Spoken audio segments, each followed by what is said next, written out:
Hi guys, today I felt inspired to talk about the very core of everything we're sharing, the core of enlightenment, the core of unconditional love, which is the exposure of the absolute reality. Behind the illusions and the game of forms is only one of us.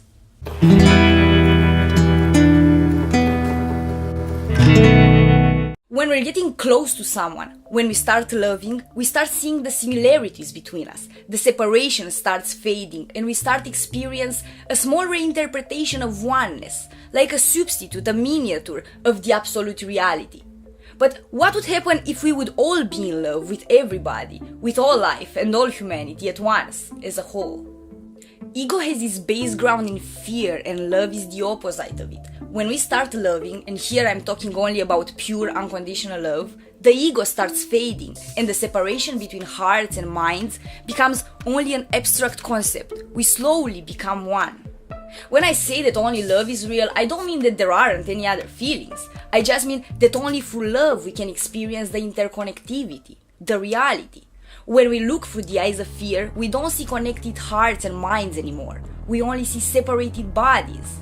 When we want to make ourselves believe that we can see, think, or feel different than others, then we distort our perception. And these different perspectives is what is becoming my truth and your truth. And then we start acting upon it and defending it as if it would be our own life at stake. And indeed it is for the eyes of the ego, because the end of different perspectives becomes the end of separation.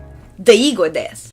Reality cannot hold any individual truth because it's simply one for all of us. We are not living in different worlds. It's only one reality for all of us.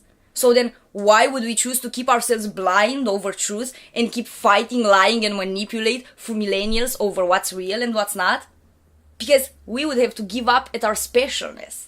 Because in reality, everyone is just as special, and that's something unacceptable for the ego.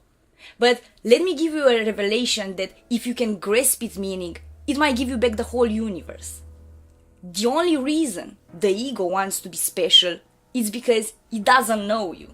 You don't know yourself yet, so you can see your whole magnificence and grandeur, which are way much more than just special. They are all encompassing, but in our trying to be in a way or another, we lose the whole essence of our truth. We cannot be in a way or another, because we are everything at once.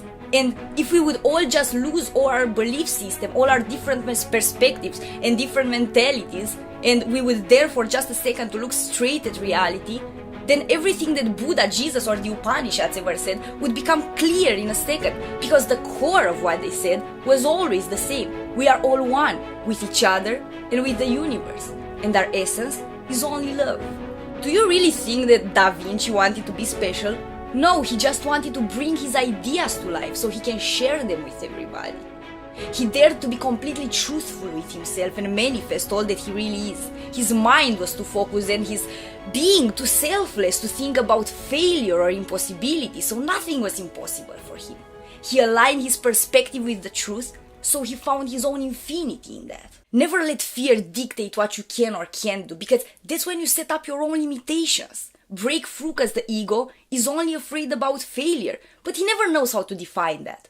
Take out failure and impossibility from your mind, because these are only abstract concepts that no one can define, because they are imaginary. You decide them how you want.